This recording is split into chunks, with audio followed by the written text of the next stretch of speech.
Welcome all. Today we are starting with root mean square or virtual value with relation with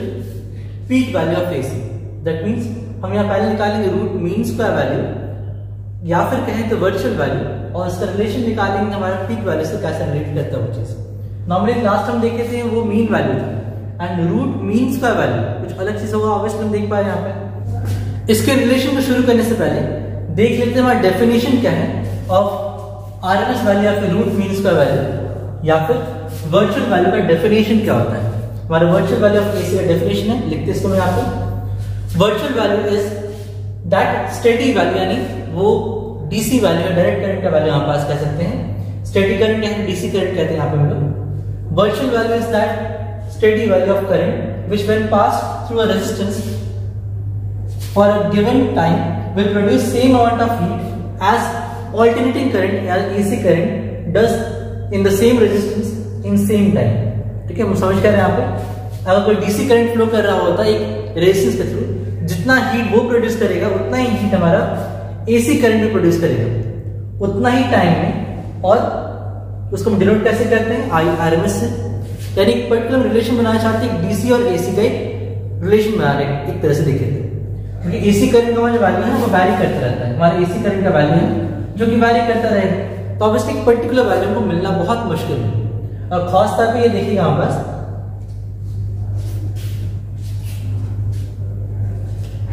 और maximum time पे ये देखिएगा यहाँ पे कि हमारा आरएमएस वैल्यू ही सबसे ज्यादा काम में आएगा। आगे के सर्किट्स हम जब भी सॉल्व करेंगे या फिर जब भी क्वेश्चंस बनाएंगे तो हमारा आरएमएस वैल्यू ही काम आता है। जब इसका न्यूमेरिकल पार्ट पे जाइएगा तब उसको पता चलेगा एक्चुअली कर क्या रहता है। मीन वैल्यू उतना काम का फिलहाल नहीं यहाँ पास होता है, हमारा मीन जो काम है वो आरएमएस वैल्यू से ही काम होता है। तो ट्राई करेंगे हम लोग यहाँ पे कैसे एस्टैब्लिश करें the relation between RMS value and peak value. हमारा आई आरएमएस और आई नॉट में रिलेशन क्या है वो निकालना है। तो ऑब्वियसली जब इसका हम डेरिवेशन शुरू करेंगे, डेरिवेशन में ध्यान दीजिए क्या है हमारे पास यहाँ पे। हम यहाँ पे बात जब भी किए हैं हीट का बात की, यानी हीट कौन सी चीज रिलेट करने वाले हैं, सेम अमाउंट ऑफ हीट। यानी हम पीक वैल्यू के लिए पहले हीट निकालेंगे, आई नॉट लेते हुए पहले हीट कैलकुलेट करेंगे और फिर हम क्या करेंगे ऑल्टरनेटिंग करंट को लेते हुए वही सेम हीट हम निकालना चाहेंगे कि दोनों हीट बराबर है तो हीट कंपेयर करेंगे और फिर काम आसान होगा हमारे लिए। जैसे लास्ट टाइम क्या था हमारे पास, चार्ज को इक्वेट किए थे, इससे हम लोग हीट को इक्वेट करेंगे। यानी हीट का फॉर्मूला शायद आपको पता है, H इक्वल टू होता है I square R T. Heat का फॉर्मूला हमारे पास जूल्स लॉ ऑफ हीटिंग से H equal to I square R T. तो ऑब्वियसली हमारे पास पहला फैक्टर यही है कि हमारा आई चाहिए।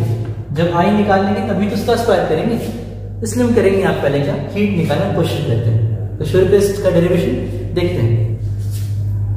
हमारा जो इंस्टेंटेनियस वैल्यू ऑफ करंट होता है हम कैसे लिखते हैं, लास्ट टाइम भी इसको यूज किए थे, वो कैसे करेंगे देखिए। The instantaneous value of current is, हमारा इंस्टेंटेनियस वैल्यू ऑफ करंट हमें पता क्या है, हमारा आई इज इक्वल टू कितना होगा, I is equal to I not sine omega t. हमारे पास आई इज इक्वल टू आता है I not sine omega t. ये हमारा इंस्टेंटेनियस वैल्यू ऑफ करंट हमारे पास है। अगर इसे मान लिया इक्वेशन नंबर 1 मान लेते हैं, अगर दिस इज इक्वेशन नंबर 1, हमें पता था पहले भी हम क्या किए थे, इसमें क्यू निकाले थे, इससे dq by dt हम करंट लिखे थे। इस बार हम क्या करेंगे हीट का काम करेंगे, और हीट का फॉर्मूला हमें पता क्या है, सिंस हमें पता क्या है हीट इज इक्वल टू होता है H equal to I square R T होता है हमारे पास। लेकिन अगर स्मॉल टाइम इंटरवल मिला है, पूरा टाइम पता नहीं कितना टाइम लेने यहाँ पे, अगर छोटा टाइम ले यानी फॉर स्मॉल टाइम इंटरवल या स्मॉल टाइम कह सकते हैं, फॉर स्मॉल टाइम dt हमारा हीट कितना जनरेट होगा पूरे टाइम में। हम क्या लिखे हीट को H लिखे, तो ऑब्वियसली एलिमेंट्री काम करेंगे, यानी एलिमेंट्री हीट हमारा क्या होगा यहाँ पे dH is equal to I square R dt आएगा आपके पास। हमारा जो एलिमेंट्री हीट यहाँ पे that is dH equal to I square R dt ना। इसे मान लीजिए इक्वेशन नंबर 2। अब आगे आपको पता है आपको करना क्या है एक्चुअली, हमें यहाँ पे जो आई का वैल्यू निकाले यहाँ पे, इस आई के वैल्यू पे हम सब्स्टिट्यूट करेंगे। हम क्या करेंगे यहाँ पे, हम लोग यहाँ पे इस आई के वैल्यू पे हम पुट करेंगे। जब इस आई के वैल्यू यहाँ पुट कर देंगे हमें क्या मिलेगा, सोचिए h equal to I square R T हमारे पास, या फिर D H equal to I square R T हमारे पास है। जब इस आई के वैल्यू पे हम पुट करेंगे हमें क्या मिलेगा, I not sine omega T का whole square into R D T. तो सॉल्व करके इसको लिखते हैं यहाँ पे, हमारे वैल्यू के यहाँ पे लिखते हैं यूजिंग इक्वेशन 1 इन इक्वेशन 2। जो 1 का यूज करेंगे इक्वेशन 2 में हमें क्या दिखेगा, हमारा वैल्यू देखिए क्या आ रहा है, that is d h is equal to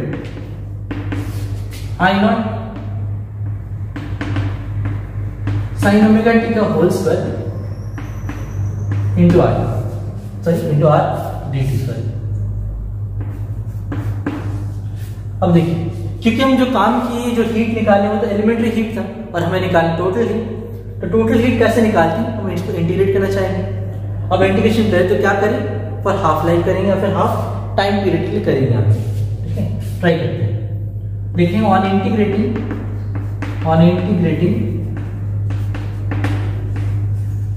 हमें क्या मिलेगा, हमारा वैल्यू यहाँ पे बन जाता है इंटीग्रेशन डी एच 0 से h तक का is equal to I not sine omega T का होल स्क्वायर, चलिए इसको लिख ही देते हैं, ऐसा बाद इसको मॉडिफाई करेंगे। I not sine omega T का whole square R D T, और इसमें ध्यान रखिए यहाँ पे हमारा इंटीग्रेशन यहाँ पे dt का है और टाइम का लिमिट कहां से कहां ले लेना, यहाँ पे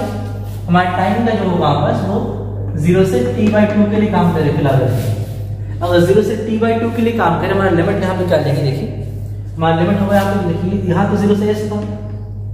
जो टाइम हमारे पास है, टाइम भी कहां से शुरू हो रहा है, 0 से शुरू हो रहा है और कहां तक जा रहा है आपस t/2 तक जा रहा है। तो लिमिट हमारे पास t/2 रहेगा, ठीक है, 0 से t/2 रहेगा ना। जब से सॉल्व कीजिएगा तो आपको क्या चाहिए, आपको पहले सबसे पहला काम यहाँ देखिए, आई नॉट साइन ओमेगा टी का होल स्क्वायर, पहले होल स्क्वायर कर लीजिए, फिर आगे हम इसको बनाएंगे कैसे होता है। फिलहाल पहले ये काम करते हैं। और हमारा डीएच का इंटीग्रेशन कितना होता है, ये डीएच का इंटीग्रेशन हमारे पास है h और लिमिट हम पुट करेंगे 0 से h तक इज इक्वल, यहाँ कितना आ गया बस I not square sine square omega T R D T, और इंटीग्रेशन हमारे पास है 0 से t/2 तक का पास इंटीग्रेशन हमारे पास है। जब से आप आगे सॉल्व करना चाहें तो देखते कैसे इंटीग्रेट कर पाते हैं। बेसिकली इंटीग्रेशन ही आपका यहाँ इंपॉर्टेंट है, कैसे कर पाएंगे देखते हैं। हमारा इंटीग्रेशन किसका एक्चुअली होने वाला है, देखिए आई नॉट स्क्वायर कांस्टेंट है, आर कांस्टेंट है, sine square omega t d T, हमें इंटीग्रेशन यहाँ करना है, sine square omega t d t का इंटीग्रेशन करना है। कोशिश करते हैं कैसे कर पाए इसको। देखिए हमारा लास्ट टाइम था h इक्वल, हमारे पास आया था h इंटीग्रेशन लिमिट 0 से h तक equal to I not square sine square omega T R D T हमारे पास था, और लिमिट क्या है 0 से लेके t/2। नाउ सबसे सिंपल काम क्या होगा हमारे पास, हम पहले लिमिट यहाँ सॉल्व कर लेते हैं। जब यहाँ लिमिट पुट कर लेंगे क्या दिखेगा, हमारा वैल्यू शायद दिखेगा, देखिए यहाँ पे क्या हो रहा है h minus 0 upper limit minus lower limit हो चुका हमारे पास is equal to I not square R integration of 0 से t/2 sine square omega t d t. लेकिन एक फैक्टर जरूर याद रखिएगा, साइन स्क्वायर डी टी का इंटीग्रेशन आप नहीं कर पाएंगे डायरेक्टली, पहले आपको कन्वर्ट करना पड़ेगा इन टर्म्स ऑफ कॉस्ट, तब इसको हम इंटीग्रेट कर पाएंगे। इसलिए पहले क्या करेंगे, हम ट्रिग्नोमेट्रिक फॉर्मूला यूज करते हैं, वो याद कीजिए क्या था आपके पास, हम यहाँ लिख रहे हैं सिंस, देखिए हमें पता क्या है, sine square theta is equal to होता है 1 माइनस कॉस 2 थीटा बाई 2। हमारा फॉर्मूला देखिए क्या होता है, sine square theta is equal to होता है 1 माइनस कॉस 2 थीटा बाई 2 होता है। तो उसी तरीके से यहाँ पे क्या है, साइन स्क्वायर ओमेगा टी हमारे पास है, तो अगर साइन स्क्वायर ओमेगा टी हमारे पास आता है, इन दैट केस हम लिख सकते हैं क्या, h is equal to I not square R into हमारा 0 से t/2 तक integration and sine square omega T, the value of sine square is 1 minus cos 2 omega T divide by 2 and integration of dt। हमारे पास क्या हो चुका है, आप देखिए इंटीग्रेशन लिमिट 0 से t/2 तक हमारे पास है 1 minus cos 2 omega T by 2 into dt। अब इसे सॉल्व जब कीजिएगा तो अलग अलग सॉल्व करने की कोशिश कीजिए, चाहे तो आप एक साथ भी सॉल्व कर सकते हैं, वो आप पे डिपेंड करता है, लेकिन हम सजेस्ट करेंगे कि आप अलग अलग सॉल्व करिएगा तो वो इजी पड़ेगा और गलती नहीं होता है। तो एरर से बचने के हम करेंगे क्या, पे देखिए हम इसको अलग अलग सॉल्व करना शुरू करते हैं। पहला फैक्टर हमारे पास क्या है, first factor is h equal to कितना बचा आपके पास, h equal to I not square R integration 0 से t बाई 2 तक 1 माइनस कॉस 2 ओमेगा t, यानी हम पहले कर सकते हैं क्या, ये बाई 2 आर फैक्टर है ना, इसे कैसे ऑर्डर देखिए हम कर ले रहे हैं, या फिर ज्यादा बेटर आपका ऑप्शन में यहाँ पे ये होगा, ये जो 2 हम दिख रहा है इस 2 को आप बाहर कर लीजिए, जब इस 2 को आप बाहर कर लीजिए हम क्या दिखेगा, बाई 2 बाहर हो चुका है और वे left with 1 minus cos 2 omega T dt, इसका इंटीग्रेशन करना है। अब बेसिकली ये सिंपल हो गया इंटीग्रेशन। अब चाहे तो आप एक ही बार में सॉल्व कर सकते हैं, आप अलग अलग करके भी कर सकते हैं, तो हम ट्राई करते हैं अलग करके करने का ताकि आपको इजी रहे। अब यहां तक करने के बाद अब क्या कीजिए, देखिए हमें सॉल्व करना आगे कुछ यहाँ वैल्यू,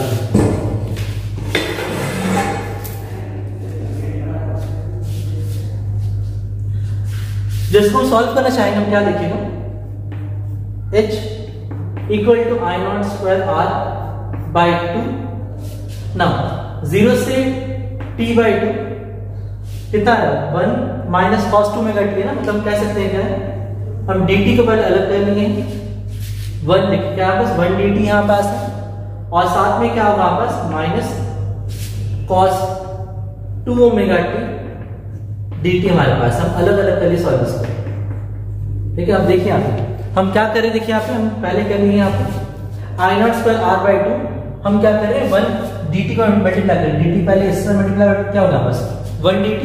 और फिर होगा कितना पास cos 2 ओमेगा 2 dt, वही बनाए यहाँ पे, तो दोनों को अलग अलग थोड़ा सॉल्व कर लेते हैं। अगर आप साथ में करना चाहिए वो भी आप कर सकते हैं ऐसे, लेकिन इजी है कि अलग अलग कर लीजिए, फिर सॉल्व करना इजी पड़े शायद आपको। आगे ट्राई कर सॉल्व करने का, तो h इक्वल टू कितना रहा पास I not square R by 2 into,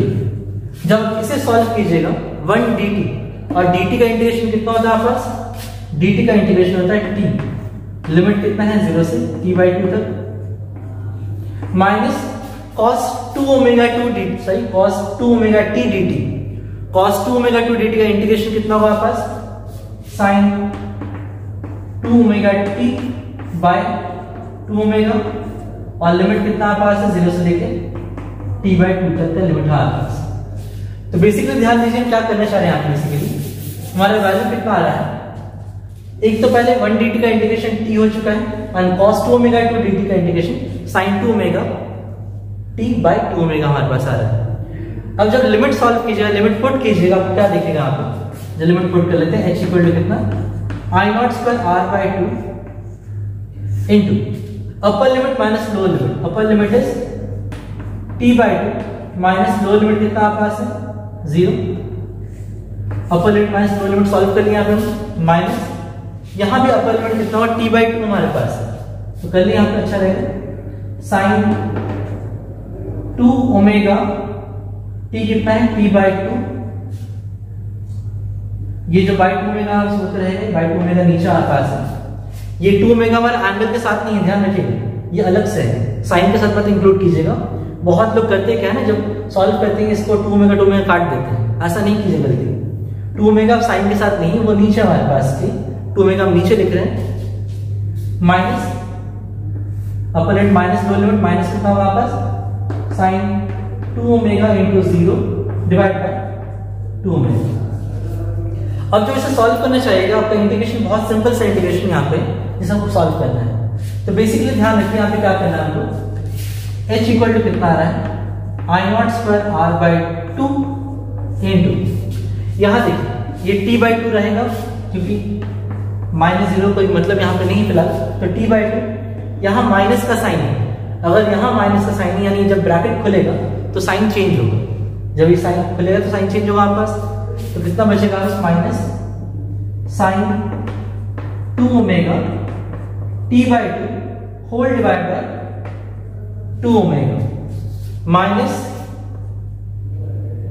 या फिर कहे तो माइनस माइनस का प्लस हो चुका है प्लस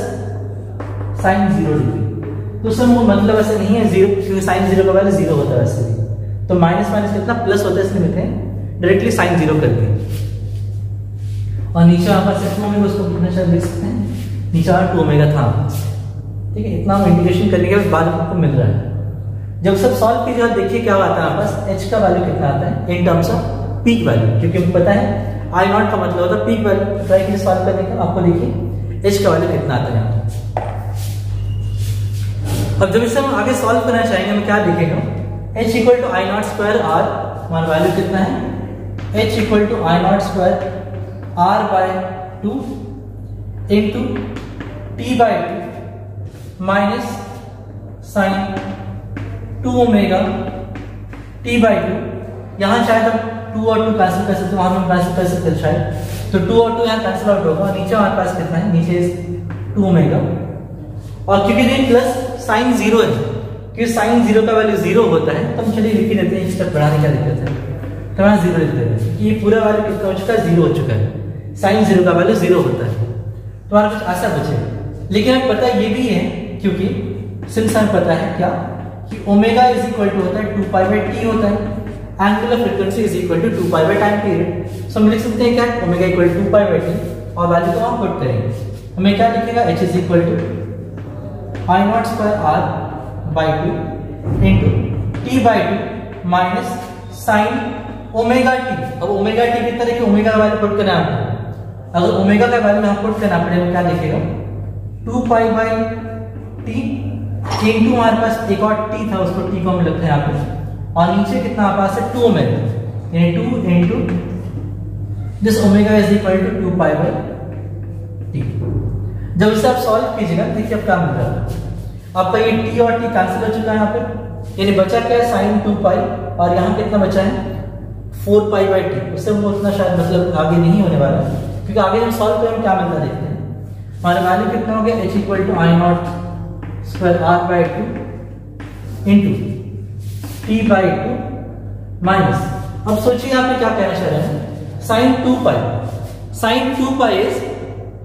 360 डिग्री, हमारा क्या होगा साइन 2 पाई का मतलब कितना होगा वापस 1 पाई 2 पाई, यानी वापस कितना आ गया, हम 0 पे वापस आ चुके हैं। साइन 2 पाई यानी कितना होता है 360 डिग्री होता है, या फिर साइन 0 का वैल्यू जो है वही तो होता है। देखिए फिर से बता रहे हैं, साइन पाई ये हो गया पाई, और फिर से घूम के फिर से एक और पाई, तो ये आपका साइन 2 पाई हो गया, और 2 पाई का वैल्यू कितना होता है 0 होता है, ठीक है, साइन 2 पाई का वैल्यू हमारा 0 होता है, तो मतलब ही नहीं नीचे ऊपर क्या उसका उतना मतलब नहीं, फिलहाल हमारा क्या बन चुका है साइन 2 पाई इक्वल टू 0 लिख सकते हैं हम। अल्टीमेटली हमारा h का वैल्यू यहाँ पे क्या दिख रहा है, h इक्वल टू आ चुका है I not square R T by 4, हमारा वैल्यू कितना हमको दिख रहा है, h equal to I not square R T by 4 दिख रहा है, जहां पे आप कह सकते हैं क्या कि जहां पे आई नॉट का मतलब क्या पास है, this I not is the peak value, I not का मतलब हमारे पास है पीक वैल्यू ऑफ एसी, यहाँ पीक वैल्यू ऑफ एसी हमारे पास है ना। जब इसे आगे हम सॉल्व करना चाहेंगे फॉर आरएमएस वैल्यू, अब आरएमएस वैल्यू में कैसे कैलकुलेट करें, यहाँ पे लिखेंगे इसके नीचे में, देखिए मिटा कर। अब सिमिलरली फॉर आरएमएस वैल्यू के लिए क्या कर सकते हैं हम लोग यहाँ पे, अब आरएमएस वैल्यू के लिए लिख सकते हैं, लिखते हैं बाय डेफिनेशन जो हमारा वर्चुअल वैल्यू था या फिर आरएमएस वैल्यू हमारे पास है, दैट इज इक्वल टू, या फिर in terms of that heat is equal to कितना हमारे पास, h equal to I RMS का स्क्वायर या फिर आई वी का स्क्वायर इंटू आर, और समय कितना हमारे पास है t बाई 2, हम जो टाइम इसके लिए यूज किए तो वो t बाई 2, इसलिए हम यहाँ पे t बाई 2 का ही यूज करेंगे। यहाँ लिखा है ना सेम टाइम, डेफिनेशन में देखिए सेम टाइम लिखा है, सेम टाइम यानी जितना टाइम हम यहाँ पे यूज करेंगे पीक वैल्यू के लिए या स्टेडी वैल्यू के लिए, उतना ही टाइम हम यूज करेंगे फॉर एसी वैल्यू, या फिर जो हमारा t बाई 2 हम यूज करना चाह रहे हैं ना। इसे हम सॉल्व कीजिए, हमारा h इक्वल टू कितना दिख रहा है, I R M S square R T by 2, इतना कुछ हमारे पास। अगर इसको मान लीजिए इक्वेशन नंबर 4, और लास्ट में करना क्या, इक्वेशन 4 और 3 को कंपेयर करना है, करते compare, compare equation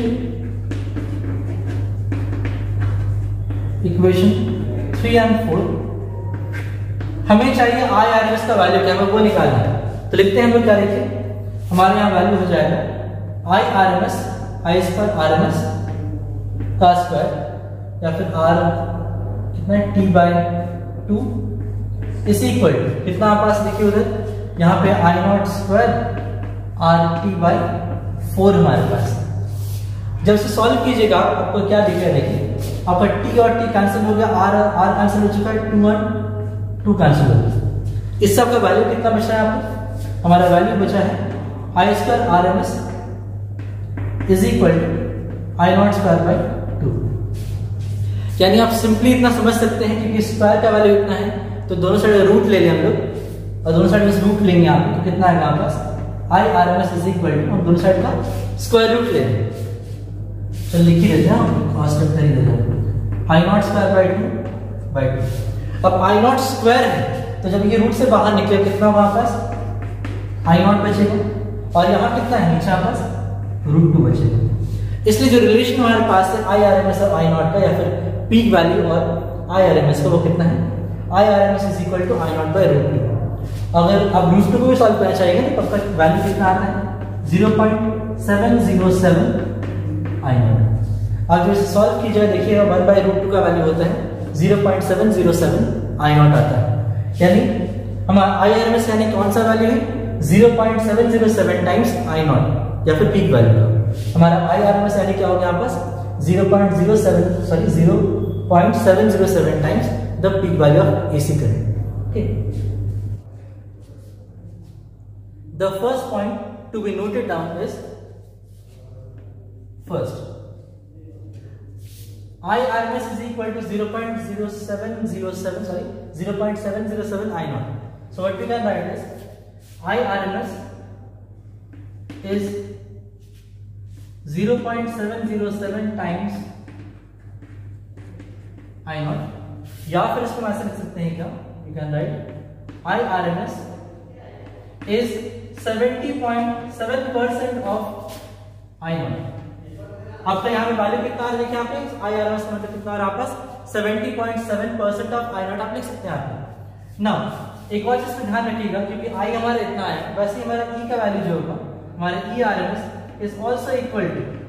0.707 of E not. अगर ई एम एफ के बारे में बात करें तो भी हमारा वैल्यू उतना ही आता है, या फिर अब यहाँ पे लिख सकते हैं चीजों को कि ई आर एम एस जो आपका पास है वो आपका 70.7% है ऑफ ई नॉट। और एक बात जरूर ध्यान रखिए, लास्ट पॉइंट बहुत इंपॉर्टेंट पॉइंट हमारे पास है, एंड दैट पॉइंट इज अगर मान लेते हैं कि हम कोई कैलकुलेशन कर रहे हैं तो हम यहाँ कैलकुलेशन क्या किए थे, हम हाफ वेव के लिए किए थे, हम जो यहाँ निकाले थे वो 0 से t/2 के लिए सॉल्व किए थे।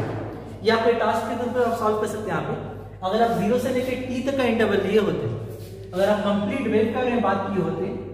0 से t/2 तक इंटीग्रेशन करते हुए सारा सॉल्व किए होते, इन दैट केस ऑल्सो हमारा आंसर सेम आता है, यानी हमारा आई आर एम एस या फिर and E R M S हमारा are unaffected for a complete cycle, हमारे पास ये अनअफेक्टेड रहेगा। अगर हाफ साइकिल लीजिए तो भी उतना है, और कंप्लीट साइकिल लेंगे तो भी हमारा वैल्यू उतना ही आएगा, ठीक है। लेकिन जब मीन वैल्यू के बारे में बात की तो उस समय हमारा वैल्यू चेंज हो सकता है। हम मीन वैल्यू हमेशा हाफ पीरियड के लिए ही लेते हैं, और जो आरएमएस वैल्यू हमारे पास है वो चाहे तो कंप्लीट वेव के बारे में बात कर सकता है, 3/4 हो सकता है, कितना भी हम लेना चले सकते हैं। ये कोई यहाँ पे कोई भी रेस्ट्रिक्शन नहीं हमारे पास है, ठीक है।